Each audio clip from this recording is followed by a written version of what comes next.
Hey guys, welcome to week 16.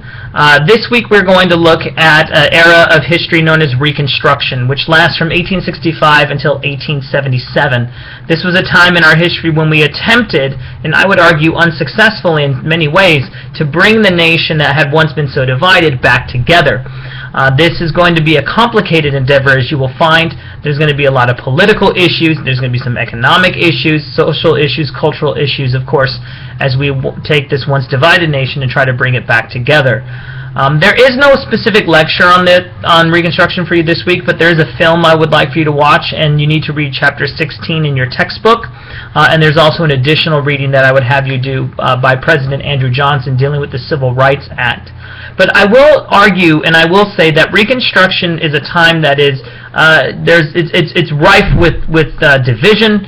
And while African Americans, newly freed slaves, will gain some political leverage in the immediate era of Reconstruction, once it ends in 1877, Jim Crow, in the form of legalized segregation and white racism, essentially places African Americans back into a state of what historians refer to as slaves without masters. They end up being sharecroppers and have to be forced onto the plantation and are essentially treated as second-class citizens.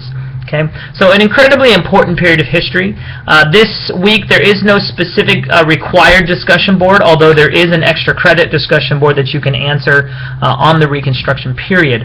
But I do want to stress that while there's no required assignment on this material this week, this content will show up on the final exam, which is coming up, as is your final paper, which I would of course encourage you to continue to be working on.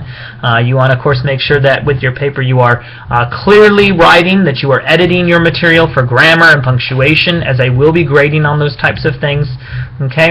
And if you have any questions on the paper, of course, please feel free to contact me, or if you have questions on anything else, contact me and I will do my best to get back to you.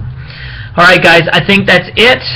You guys are getting close to the end. So I hope you enjoy this week's material, and as always, if you have questions, contact me. Otherwise, go in peace, be warm and filled, and may the Force be with you. Be blessed.